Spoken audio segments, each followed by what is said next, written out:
日本代表は本当に強いチームだ。決勝で当たることになると思っている。大谷は史上最高の選手で、対戦するのは全然楽しくないけど、幸いもう敵として戦わなくていい。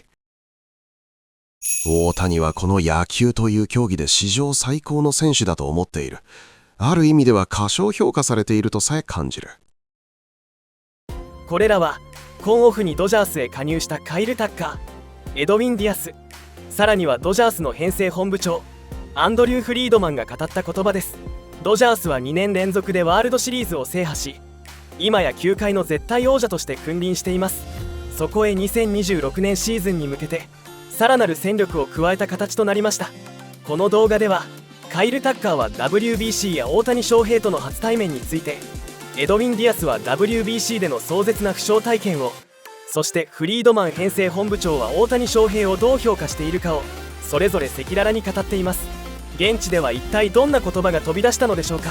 大谷翔平と同じクラブハウスに立つ選手たちの生の声とは、ということで今回ご紹介するのはドジャース新加入選手特集です。カイル・タッカーの入団会見、エドウィン・ディアスの WBC 秘話、そしてフリードマン編成本部長の大谷評まで見どころ満載の内容となっています。それでは早速カイル・タッカーのコメントから日本語字幕でご覧ください。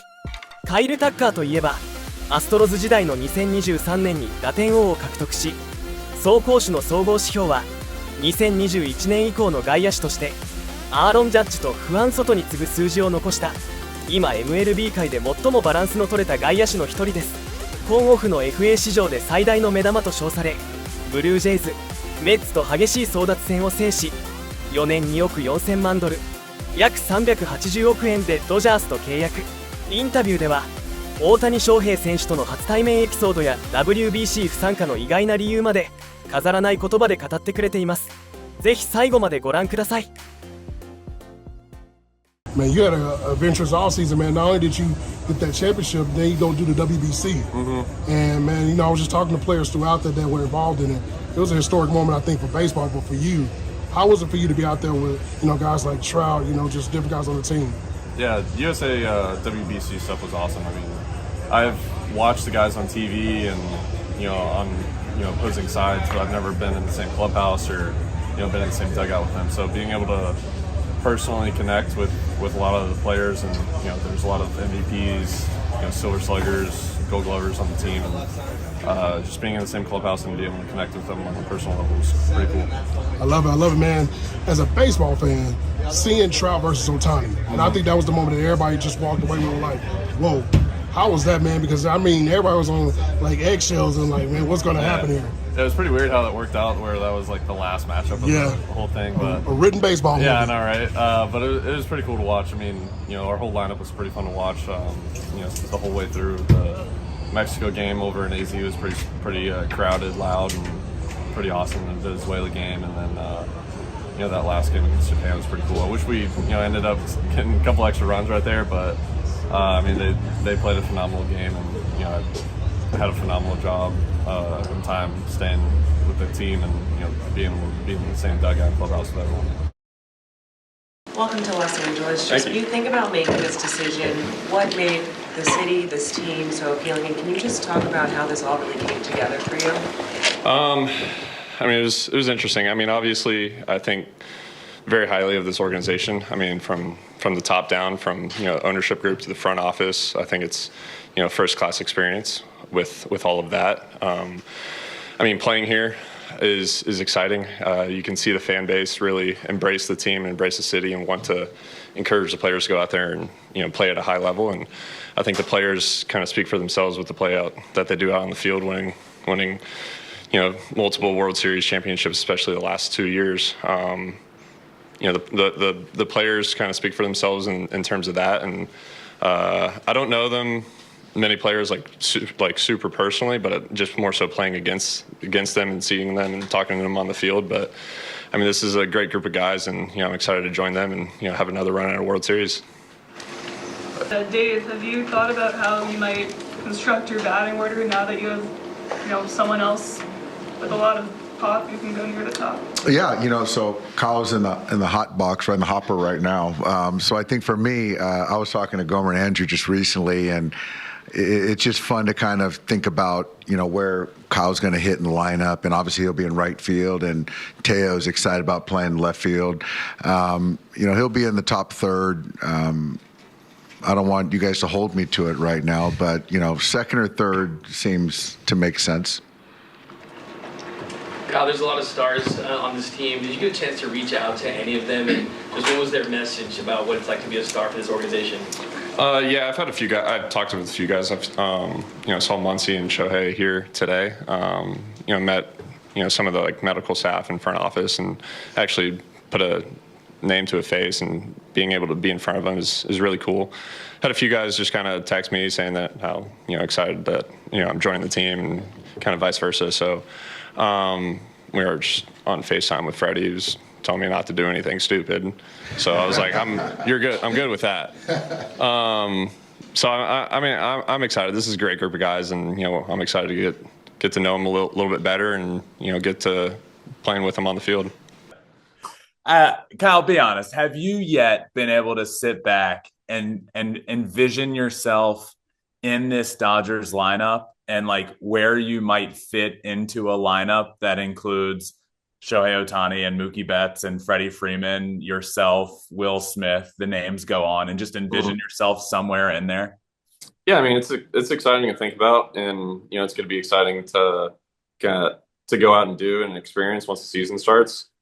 I know some of the guys are either have already left or about to leave and go play in the WBC and everything, which unfortunately I couldn't go to that because I'm gonna have my son born. So it's during the same time frame. So I was like, it's probably best to kind of experience that and kind of do all that. But that's gonna be a lot of fun to watch. And once we kind of get everyone back from that, and then roll around to the end of spring, and we have those couple games out in LA right before the season starts, and you can kind of really see the full lineup and roster kind of aspect to it. It'll be exciting. And then once opening day rolls around and the guys get their rings and they do the banner stuff, I'm gonna be there cheering them on and supporting them. But just look enthusiastic when you're just standing there, Kyle, because people will roast you if you're not doing something energetic. I know, right? But hopefully we can get another one, and I can actually be a part of it and get my own next year. So yeah. Your press conference at Dodger Stadium, I remember I was watching the press conference and I saw a video online. You're now teammates with, I think, who I consider and a lot consider the greatest baseball player ever. We've been friends. You've followed me for a while. I talked a good bit about Shohei Ohtani, but he was there at your press conference, and I know I saw you guys shake hands, meet, whatever, say hi in the hallway. Any first impressions from the dude from that day, your first day once you got on site? He's been great. Yeah, he was just, I remember it's him and Muncy, maybe one or two other guys, but there was some staff there, and he was just there to work out and do some stuff for in the off season. But yeah, he just kind of came by. So I don't know if he knew I was coming that day or not, but obviously, like you said, he's arguably the best player ever. Can do it on both sides of the ball. Obviously, rakes hitting, and on the mound throws a hunch with multiple different pitches, and it's kind of cool to watch. Not as much fun to face, but luckily I don't have to go against him anymore. So I kind of lucked out with that, but it'll be fun to kind of see him for a full season and see from an everyday standpoint. Yeah, I think Shohei Ohtani was at spring training before he left for the WBC for 2 or 3 days while you were there. Have you yet seen him do anything that just doesn't make sense that a human can do? Well, obviously no one really hits the ball as hard and well as he does, while at the same time throwing and performing on the mound as well as he does. I remember it was my first live, and I was just sitting there tracking first day and stuff, and it was Yamamoto and then Ohtani, and then I think Glasnow might have thrown that day. So I was this is not fun for my first like live, even though I'm just like standing here just to see pitches. But it also, even last year, like not as much fun to face when you got to play him for a full series. Yeah. I mean, the rotation's absolutely ridiculous. But you're on I mentioned it, you have a couple MVPs on the team, a few of them. You're adding yourself to that lineup. Dave Roberts the other day has called you a potential MVP candidate this year.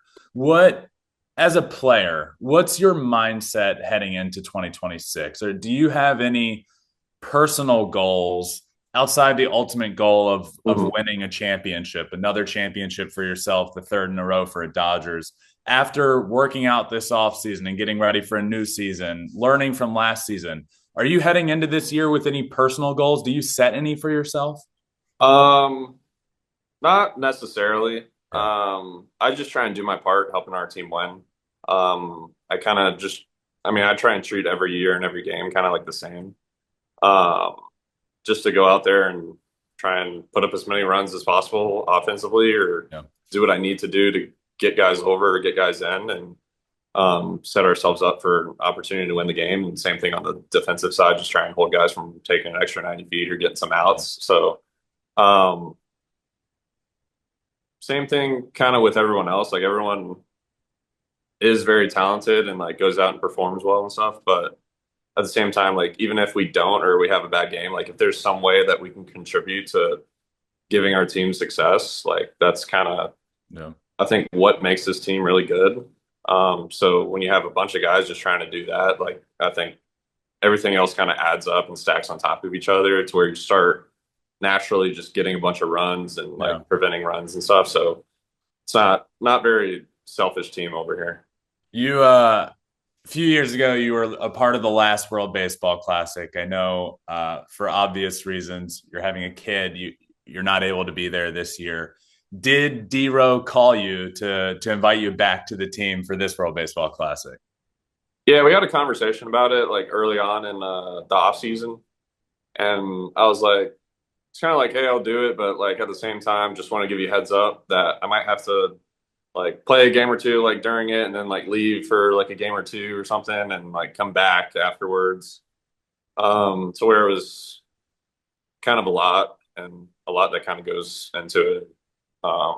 Did you know your due date at the time when you were having this conversation? Yeah, I was like, it's kind of like around the like dates of the tournaments and like the games. I was like, oh, maybe I could play like the first game. I might have to miss the second game, and then we got an off day and whatnot. I was like trying to make it work, but it just kind of wasn't schedule wise. And obviously, I think like if I had to leave, they couldn't just like fill my roster spot with someone else. Like they would just have to be without me. Like I don't think they have like a paternity list on their roster spot. So that's kind of how things played out. And they kind of had to make a team without me and having to potentially come and go. So I kind of just gave them a heads up about it, and then try to make it work, but it just kind of wouldn't. So it's kind of how things played out in terms of me playing out there. So hopefully next time I can join them and try and win another gold. A paternity list for a 7-game tournament right. would be very it doesn't make much sense, but I tried to make it work. Would you? The Olympics are in 2028. They're in LA. I don't think it's been officially like baseball's back in the Olympics for sure, but I don't think Commissioner Manfred and I don't think it's been fully announced yet that MLB players are going to be able to participate. I don't know if it's going to happen yet, but if it does happen, would you have interest in playing in the Olympics? So this is like a separate thing than the WBC? Oh, yeah. I don't have as much information on it as I guess you do. Olympics are coming 2028. You know that. Right? Yeah. They're going to be in LA, and baseball is back. But currently, it's Major League Baseball players aren't allowed to do it. It's in season. But it's during the season? There is talks of, and I believe like Judge, I think Harper, some of the big names came out a couple of years ago and said, I want to play in the Olympics. And it's been a big talk with Commissioner Manfred and potentially allowing it. What does it look like? Because it's in season. So they might have to like pause the season, but there's like real talks of doing this. Mm-hmm. Would you do that? Would you play for Team USA in the Olympics? I mean, I think it'd be really cool. I mean, that might be the only opportunity I'd have to be playing in the Olympics, and I'm not going to be an Olympic athlete in any other sport. Baseball, baby. Like, so I think it'd be really cool, and I definitely want to try it out. Obviously, the league and everyone would have to kind of figure out the scheduling of that. I know. I think the last time they had it, when my brother was playing in Korea, and they kind of had to stop for like, I don't know, a couple of weeks while the team, like the Korean team, like went and played in it. Yeah. And then once everyone came back, they like restarted the season. So I might have to ask him how that went and what his thoughts were on that. But I mean, if we're able to do it, I'm down. It'd be pretty sick to win an Olympic medal. Yeah, it'd be when sweet. the Olympics come to LA. That'd be pretty sick. さて、いかがでしたか？ WBC での経験や大谷選手を史上最高の選手と語る言葉、そしてチームメイトとして共にプレーできることへの純粋な興奮が伝わってきましたね。惜しくも今大会は第一子の誕生と重なり出場を断念しましたが、 WBC への思いは本物です。次回への期待が高まります。続いてご覧いただくのは、愛称シュガーでおなじみ、プエルトリコが誇るクローザー、エドウィン・ディアスです。マリナーズとメッツで通算9シーズンを過ごし、通算セーブ253、防御率 2.82、最速102マイルを超えるフォーシームと鋭く落ちるスライダーの2球種だけで打者を圧倒するクローザーとして君臨してきました。しかしその栄光の裏には誰もが知る悲劇があります。2023年 WBC でドミニカ共和国から3者連続三振を奪い勝利を決めた直後、歓喜の輪の中でジャンプを繰り返し転倒、右膝の膝蓋腱を全断裂し、2023年シーズンを全休することとなりました。そして2年前のインタビューでは、怪我とは関係なく WBC には二度と出ないと怒り心頭。一体何があったのでしょうか。弟アレクシスへの熱い気持ちも交えながら語っています。ぜひ最後までご覧ください。En ese clásico jugamos con Dominicana, un juegazo.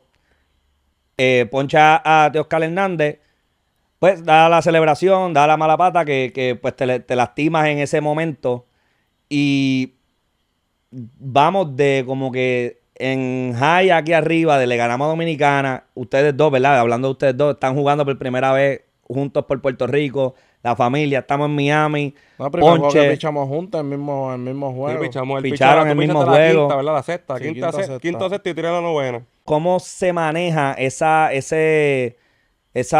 emociones de estoy aquí arriba, estoy feliz, estoy súper contento, puñeta, ganamos, y de momento todo se cae? Hacho, eso fue un bastri cabrón. En verdad que estábamos allá arriba, me lastimé, todo el mundo, yo veo a todo el mundo llorando. Y el único que yo creo que no estaba llorando era yo al principio, que estaba sentado ahí. Yo miré la rodilla y yo dije, me disloqué la rodilla. Entonces viene el trainer y me la acomodó y dije, coño, me siento bien, déjame pararme. Pero me paré y no pude caminar, me tuve que sentar de nuevo. Y yo veo a Alexis llorando, veo a Javi por allá sentado, veo a Lindor, veo a todo el mundo ahí. Y llego al clubhouse, me llevan al training room, están chequeándome. Y yo le digo, mira, yo quiero hablar con los muchachos porque, ¿sabes? Que yo me jodí pero tenemos que seguir metiendo manos. Y salgo para allá para el clubhouse a hablar, no pude hablar, empecé a llorar porque estaba todo el mundo llorando. Y en verdad que fue algo increíble, mano. Yo creo que ha sido el peor momento que yo estaba en un clubhouse con un pelotero. Parece como si se hubiera muerto alguien ahí en ese momento.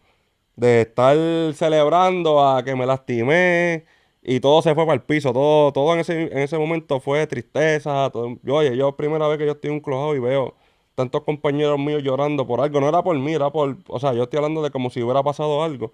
Primera vez que veo tantos compañeros míos llorando, los coaches, todo el mundo. Y de verdad que eso estuvo fuera de liga. Ver la fanaticada apoyándome cuando yo voy en la silla de ruedas para el clubhouse, todo el mundo pendiente, todo qué pasó, qué está pasando, la gente llamando, explotándome el teléfono. De verdad que en verdad ese momento yo creo que yo nunca lo voy a olvidar. Estaba en casa viendo los juegos de él, cada vez que pichaba le decía, hiciste esto bien, hiciste esto mal, tenemos que hacer esto, tenemos que hacer lo otro.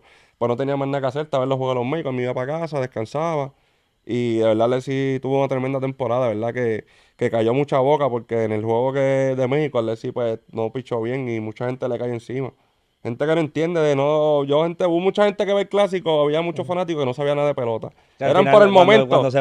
Cuando juega Puerto Rico, ahí todo el mundo es Sí, pelotero. eran fanáticos de momento y yo estaba encojonado con eso. Porque mucha gente lo atacó sin saber la calidad de pelotero que es él, la calidad de persona que es él. Y yo estaba encojonado con eso. Yo no le contesto a nadie en las redes ni ponía nada, pero estaba loco por mandarle caliente a todo el mundo en las redes. Porque estaba bien mordido, porque el hombre, ¿me entiendes? Primero estamos jugando por Puerto Rico, estamos haciéndolo de corazón. Y lo hacemos porque queremos representar nuestro país, porque es un orgullo para nosotros representar a Puerto Rico. Y al ver que él no le fue bien en ese juego contra México, la gente criticando, la gente hablando mierda, lo loco, yo estaba bien cojonado y yo le dije a Alexis, para el próximo clásico yo no voy a jugar. Yo le dije, yo no voy a jugar para el próximo clásico, así el equipo, los memes den permiso o lo que sea, yo no voy a jugar para el próximo clásico porque la gente no aprecia eso. Los que no son fanáticos de verdad no aprecian que uno sale a representar a Puerto Rico, a darlo todo en el terreno, porque si fuera un ejemplo, nosotros jugamos para tener nuestro mejor contrato y darle lo mejor a nuestra familia, nosotros vamos a ir a jugar de gratis, ¿entiendes? Lo hacemos de corazón. Y yo le dije a él, en el próximo clásico yo no voy a jugar, me digan lo que quieran, lo que me digan, no voy a jugar porque estoy encojonado, porque la gente te faltó el respeto. Y lo sostengo todavía, yo creo que el próximo clásico yo no jugaré. Y si tiene que alguien venir y convencerme, y yo lo dudo que me convenza. ご覧いただきました通り、2年前の時点では二度と出ないと言っていたディアス選手ですが、WBC2026 へは出場表明しております。この2年間で何があったのか、理由は一つ。今大会の1次リーグが地元プエルトリコの首都サンファンで初開催されることが決まったからです。ディアス選手も2026年2月のインタビューで、プエルトリコのファンの前で代表としてプレーするのは初めてだし、開催地がプエルトリコだと分かった時点で迷いなくイエスだったよと明かしています。生まれ育った土地で開催される WBC、 二度と出ないと思っていたディアス選手をやっぱり出場したいという気持ちに変えてくれました。この後のインタビューではWBC 出場について語ってくれています。それでは続きをご覧ください。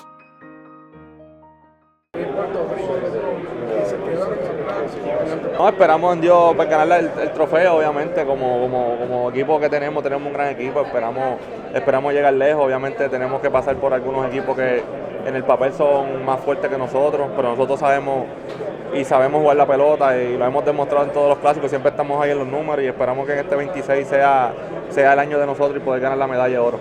Edwin, do you feel like How difficult was the decision to go back to the WBC? We all know the history of what happened in 23. Is that in your mind at all? No, it wasn't in my mind. Just, I had the chance to play in front of my family in Puerto Rico. It was an easy decision, playing in Puerto Rico will be my first time playing in front of my people from Puerto Rico. So that was an easy yes when I knew the WBC was going to be there. How special is the opportunity going to be for you guys as Team Puerto Rico to be able to play in front of your own home fans this time around?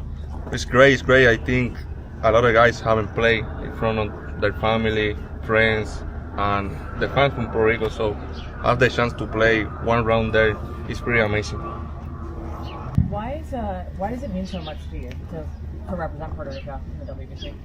That's the only chance we have to represent our country with the uniform from like Puerto Rico or other countries like other players. So have the chance to represent our countries in that tournament is really big for us. So have the chance to play is something big. What do you think would mean more, a World Series or a WBC? I haven't had the chance to play in the World Series, but I heard people say it's like about the same. Yeah. So when I had the chance to play in the World Series, I would tell you guys how I feel playing WBC and the World Series. What's your impression of Team Japan? They got a really good team. They won last time, so I think they will be the Final Four again. Did you talk with Shohei or Yoshinobu about it? We haven't talked about WBC. I just meet them and try to know them a little bit more better. さて、いかがでしたか？ 2023年 WBC での負傷の瞬間、仲間たちと共に涙を流したあの夜の記憶、そして怪我を乗り越えて再び WBC のマウンドに立つ決意、さらには弟アレクシスへの兄としての深い愛情、ドジャースの新守護神として今大会でどんな投球を見せてくれるか、今から楽しみですね。最後にご覧いただくのは、現代野球界で最も恐れられ最も称賛される男、ドジャース編成本部長のアンドリュー・フリードマンです。ウォール街の投資銀行出身という異例の経歴を持ち、28歳でレイズの GM に就任。低迷球団を2008年にリーグ優勝へ導いた後、2014年にドジャースへ移籍。地区優勝9回、リーグ優勝5回、ワールドシリーズ3回制覇という圧倒的な実績を誇ります。野球を壊したという批判の声がある一方、 FA 市場でもトレードでも彼が手掛けるものはほぼ全て身になっているとも評されます。インタビューでは、大谷翔平の契約交渉の舞台裏や、史上最高の選手を過小評価しているのは人間の脳がそれを理解しきれないからだという驚くべき大谷評まで語られています。ぜひ最後までご覧ください。Andrew Friedman is with us now, and he gets mean things said to him. This guy gets a lot of applause and gets blamed for ruining baseball. I've admired him because he was a pioneer with the Rays, and the Rays were smarter than everyone else for a long time, and then the Dodgers said, let's do what they do, but with more money than everyone else. And so Andrew Friedman is on top of the sport, and it's really random, and it's hard to be great even with all the money, and he's got 9 division titles, 5 pennants, 3 World Series in 6 seasons. Thank you for joining us, Andrew. If I told you that that's what it was going to be, would it have exceeded your expectations when you started? If I told you it was going to be, given how hard baseball is, if I told you when you started, what's the best you're going to do? What's the answer to that? Yeah, it's a great question. First, thanks for having me on. But yeah, I mean, going into the job with the Dodgers, on one hand, I was excited about kind of throwing myself in the deep end and having to think about things totally different. I didn't even know what the CBT tax and how that worked. And so it was kind of retraining my brain in a lot of ways. Yeah, I would say that this exceeded. I didn't necessarily sit down and say, okay, it's going to be X number of divisions and World Series. Obviously, the goal was to win a World Series every year. But yeah, it is hard, and there's, you need to have really talented teams and some good fortune as well. Can you explain to me how groundbreaking, pioneering, and difficult it was to get the Shohei Ohtani contract to be what it was so that you can pay him so little on the front end? Yeah, I mean, I've said this a lot. I wouldn't have had the guts to propose the contract that we ended up doing with him. Obviously we had made an offer, we had talked about some things, and we had an idea of kind of where we wanted to go. And as it turned out, Nes Bolello, Shohei's agent, put together this kind of deal and took it to the 3 or 4 teams that Shohei was most interested in and wanted to know who would do it. And in the process of that call, it's like, deal, done, we're in. He's like, whoa, settle down. This isn't him making a decision yet. Just trying to get a feel for who's in. And yeah, I mean, obviously, the impact he has for our team in the clubhouse, on the field, and then also what he has helped provide for our organization in terms of increased resources. All of that, I think, even with the highest of expectations, in a lot of ways has exceeded that as well. Can you give me the top 3 guys, bottom to top, that you were most surprised to get? Like that you surprised yourself and got super excited, beyond excited, because 3-2-1, we were able to get this guy.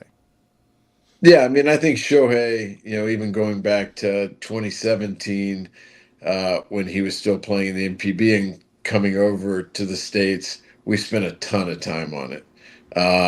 We didn't have the DH at the time, but we did everything we could to try to recruit him and sell him on the city of Los Angeles. In fact, hundreds of hours were spent on that. And when the announcement came that he was going to the Angels, my brother sent me a text and said, hey, great job selling him on Los Angeles. So it had been, front of mind for us for a long time. And so that's clearly number one. With Freddie, he was someone going into that winter that was at the top of our list, but we just thought the odds of getting him to leave Atlanta were extremely remote. So had very low expectations until that day where the Braves traded for Matt Olson. And that's when we were like, okay, we have a shot. So I would say throughout 98% of that process, we thought we had no chance. And then when that happened, we felt like we had a pretty good chance. There's a number of guys that, we talked about it this offseason. Kyle Tucker coming to us on a shorter-term deal. We've seen guys take shorter-term deals with higher AAVs, but not when they have a big long-term contract as an alternative. We haven't seen somebody, I don't think, turn down a massive long-term contract to sign a shorter, more aggressive deal. And so I think throughout that process, we didn't think the odds were very high just because we felt confident he had, a big $300+ million contract, and odds were he was going to take it. So I think until the end, we thought the odds were pretty low. Andrew, when you hear the narrative spoken or written that the Dodgers' astronomical spending is, quote, bad for baseball, what do you say? I mean, I guess a couple of things. One is we are an incredibly healthy organization right now. We are doing really, really well off the field. And it was 12 years ago, 13 years ago that this organization was in bankruptcy. And so as an organization, we are in a very, very healthy spot. And we feel in a real connection and partnership to our fans. And that commitment to pouring it back in and doing everything we can to win a championship and bring a parade through the streets of Los Angeles. And so it is that partnership that we have with our fans that is a real driving force. And I just like the counterfactual to what, or the counterpoint to us having an aggressive payroll is the people who are upset by it just want our owner to pocket more money. Like, I don't understand the other side of it. We are investing in our team in a way that with where we are, the core of talent we have, we're not being flippant about it that, hey, this will just happen forever. Obviously, we are doing all we can to keep one eye on the present and one eye on the future, and to be as good as we can be for as long as we can. But we are in a really special moment in time with the core group of players that we have. And our mindset is to be aggressive, to kind of back that up and do everything we can to win a championship in 2026. What is something you can tell us about Shohei Ohtani that would explain to the layman the modern-day Babe Ruth skill set that you've never seen before? Yeah, I mean, I think it's easy to say I've never seen it before because I would argue he is the greatest player who's ever played this game. I think in some crazy ways he's actually underrated. Just the human brain has a hard time comprehending this, but I think his work ethic, the determination, the focus, the relentless pursuit of being great at not just hitting but also pitching and all that entails, it's incredibly impressive. And it's funny, after we won in New York in 24, celebrating after, he's like, all right, 9 more. I was like, Shohei, it's not that easy. Then after last year, celebrating, he's like, all right, 8 more. I'm like, Shohei, it's not that easy. But I hope we continue to have that conversation. さて、いかがでしたか？今回の動画では、2026年シーズンに向けてドジャースに新加入したカイル・タッカー、エドウィン・ディアス、そしてアンドリュー・フリードマン編成本部長の貴重なインタビューをお届けしました。まず印象的だったのは、カイル・タッカーの大谷翔平評でしょ。史上最高の選手で、対戦するのは全然楽しくなかったと正直に認めながらも、幸いもう敵として戦わなくていい、毎日間近で見られるのが楽しみと語ったこと、山本由伸と大谷翔平の練習を目の前で見て、あの組み合わせかよと思ったというエピソードには、現役メジャーリーガーでさえ圧倒される存在感がにじみ出ていましたね。エドウィン・ディアスの WBC 秘話は見る者の胸を打つものがありました。2023年の勝利の喜びが頂点に達した瞬間、膝の大怪我という悲劇が彼を襲った。言葉が出ず泣き崩れてしまったという話は、どれほどその瞬間に全てをかけていたかを伝えています。そして今回 WBC2026 に向けて迷わずイエスだったと語る彼の言葉には、怪我や批判を乗り越えた強さと誇りが宿っていました。フリードマン編成本部長の言葉で最も印象的なのは、大谷翔平について過小評価されているとさえ感じる人間の脳がそれを理解しきれないという部分ではないでしょうか。そして優勝後にあと9回あと8回と言い続ける大谷の姿を語るエピソードは、彼がいかに高いところを見ているかを示しています。 WBC についてはタッカーが決勝で当たると思うと言えば、ディアスも決勝で当たることになると思っていると口を揃えていました。侍ジャパンと対決するとき、大谷翔平はチームメイトとして相手チームの投手を打ちに行くことになります。それもまた WBC という大会の面白さですよね。皆さんは WBC2026 どのチームを応援しますか？ぜひコメントで教えてください。最後までご視聴いただきありがとうございました。それではまた次の動画でお会いしましょう。